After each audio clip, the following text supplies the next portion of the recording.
Welcome to the weekly roundup. It's Division 1 time, mate. The main event. It is already the main event. We're going to head out to St. Peter's and Modbury. Whoa, beep, beep, beep. Back it up in the words of George Costanza. How about top team Ross Trevor losing on the weekend? I wonder who they lost to. Payneham, is that how you pronounce it? Payneham Norwood Union, the Falcons. After all was lost, I said, one more chance. It was Payneham, 16 goals, 7-103, Ross Trevor 8-14, 62. But if you look at the three-quarter time, 11 goals to 2, Payneham controlled the game all day, even 8 goals to 1 at half time. That is a massive win to Payneham. Huge win. Massive. Were you there? Did you? No, I was on another live call of Division. Sorry. I can't remember who was. I was at the Uni versus Teacher Gully game, which we'll talk about in a minute. But no, really good performance by Payneham. It all came together. Strength, contested ball, forward line now. Again, having Davis and Jolly both down there just gets the structure right. So, yeah, well, I wasn't there, so I can't talk too much more about it. But I'll give you the best players and goalkeepers. Well, I do want to see, 12-2 at three-quarter time to Ross Trevor. 2-12. Yeah, I asked about that. I rang I could say who I rang. I rang Nick Jolly tonight and said, tell me about the 2-12.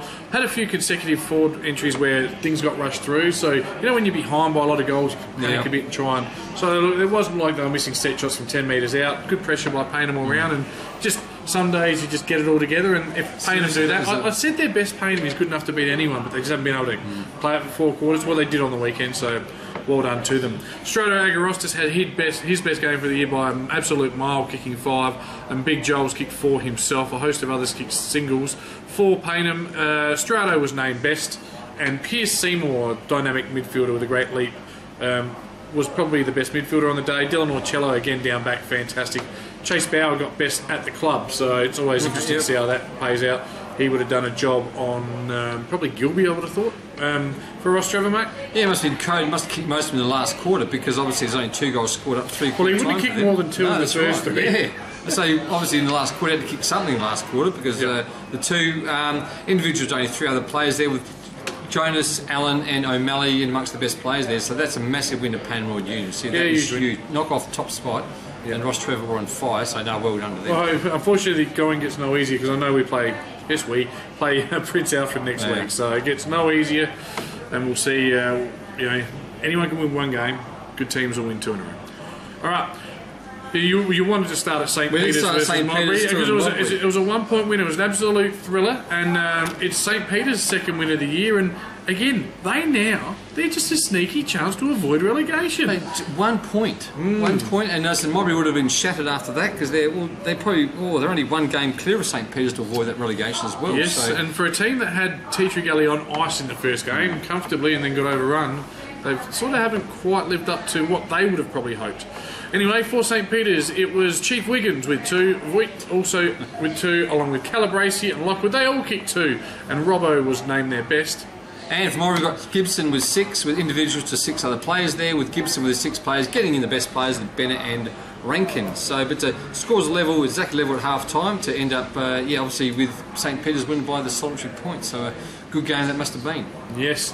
Now, a team that's fallen in a bit of a hole, they're still in the 5, so no panic station just yet, is Goodwood Saints. It was Goodwood Saints at home, 6-12-48, Prince Alfred, 11-10-76. Now, it was all square, or it was 1 point the difference at half-time. Premiership quarter, PAC have come out and kicked 5 goals, 4 to 2 points. So, you're not going to win if you drop if you lose the third quarter by 5 goals. So, well done to the Reds. They are back on track and looking very dangerous. They had a multitude of players kicking 2 in the form of Dalwood, Brock Castry, Perryman and Courier. Perryman, best on ground again. He's having a great year, the former Glenelg boy, along with Dalwood. And man who played so well, they named a shop after him. Coles, indeed. And then for Goodwood Saints, got Bryce, Slape and Pinto. Young Pinto, his dad Frankie Pinto, he was a 300-game player at Flinders Park. So he's good footballer, Pinto. He's plays very good footballer, speedy midfielder. A long time. So his dad's a little speedy little midfielder as well back in his day. Anymore, so, no, not today. But and then best players are Carter, Hara and Pinto was amongst the best as well. Yep. So good win there for PAC, and let's hope they lose next week. Now, one that I was pretty adamant on tipping is Salisbury North. They've knocked off Goodwood the week before by a goal. I said, you can't sustain that us versus them thing forever. And Port District have got them in the end. It was Port District 13-14-92. Salisbury North 9-5-59. It was close enough, 13 points of difference at three-quarter time, but 5 goals to 2 in the last quarter got Port over the line, mainly thanks to Williams, who kicked 5 and Foster kicked 3. Better players were McNamara, Broome and Clark.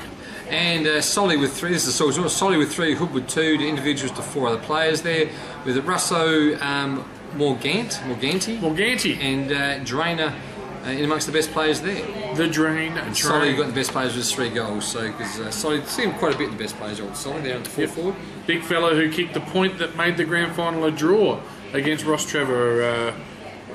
Was it 2012 maybe? Oh, okay. Yeah, the Div 1 grand final. And on to the game that we're at, we called live, so obviously I'm pretty up to date with what happened in this one. And I'll tell you, it was Adelaide Uni 14-14 98, Tea Gully 13-10 88, 10-point margin, but Uni controlled the game, mate. 27 points up at 3/4 time tells us that. Always seemed to have the answers. They started well early, they were able to congest it, create repeat stoppages. They were very good. Really impressed by Uni. I didn't know they knocked off Paynham the week before. They're on the way up and they're marching towards finals, just hoping Good would continue to slip up. And yeah, they're hard to stop. They're a good unit, good midfield. Lachlan Cameron in defence, he was named their best. They're outstanding defender. Does a lot of 1% things that I sort of notice being a former defender myself. The Painter boys get the best players every week. Helps that he does the coach. I actually didn't think they were in the best. I thought he's not in there. I thought Casey Grice was outstanding, competing, taking some big marks, kicking some crucial goals, and Langridge for me as well. Not in the best players, but this is what I saw.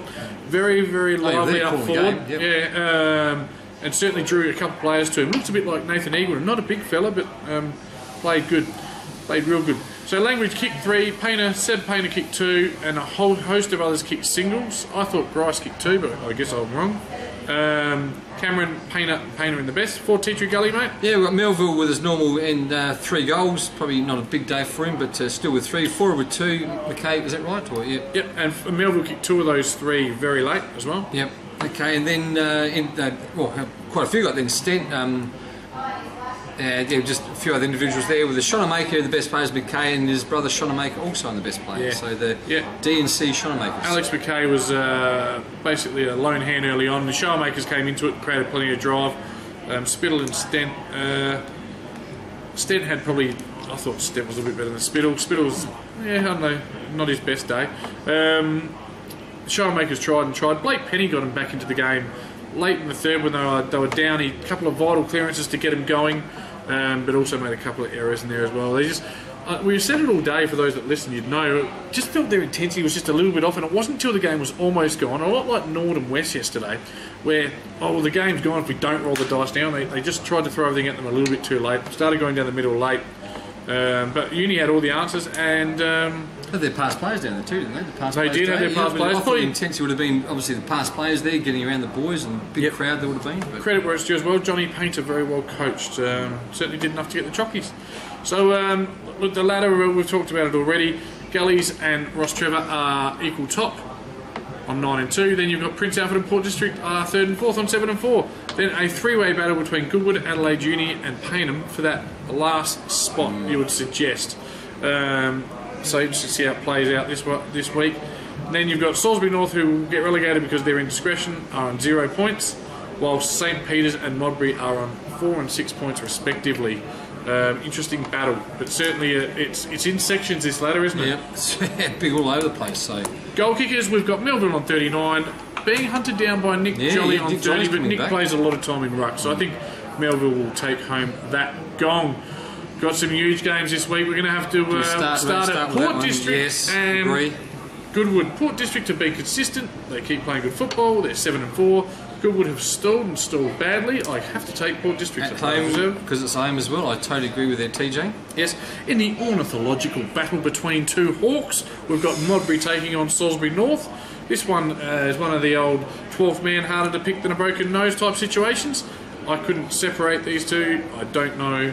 Your thoughts?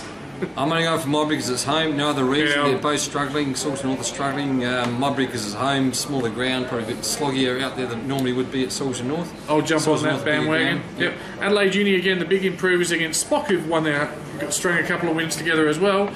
I'll take Uni based on what I saw last week. They're very exactly. Good. Agree. And we've got 2 absolutely mouthwatering clashes. Yeah, look. Payneham need to keep showing what they showed last week. They take on Prince Alfred at Park 9. They play that kind of footy, they beat them. But Prince Alfred still got the midfield, the envy of the competition. And I hate to say it, but I think Prince Alfred just. Oh, it's an ugly ground, that Park 9. It seriously is the middle of nowhere, and I think PAC know how to play it. I reckon PAC as well. Third should always beat seventh, but it doesn't always happen, and we'll see, won't we? Ross Trevor and Gullies, it's 1v2, both teams 9-2, a huge contest. Could this be a grand final? Both teams coming off a loss. Yes, they are too. So, look, I think, Ross Trevor, especially losing to the side they did, I reckon I'm still going to go for. Harsh. Who was it again? No, Payneham. Yeah. But I mean, they're out of the 5, and Ross Trevor top. You think, okay, well. But look, I'm going to go for Ross Trevor to come back with a vengeance this week. We agree with each other way too much this week. I agree with you again, Darcy. It's Ross Trevor at home for me. Thanks for watching. We're back next week. See you later.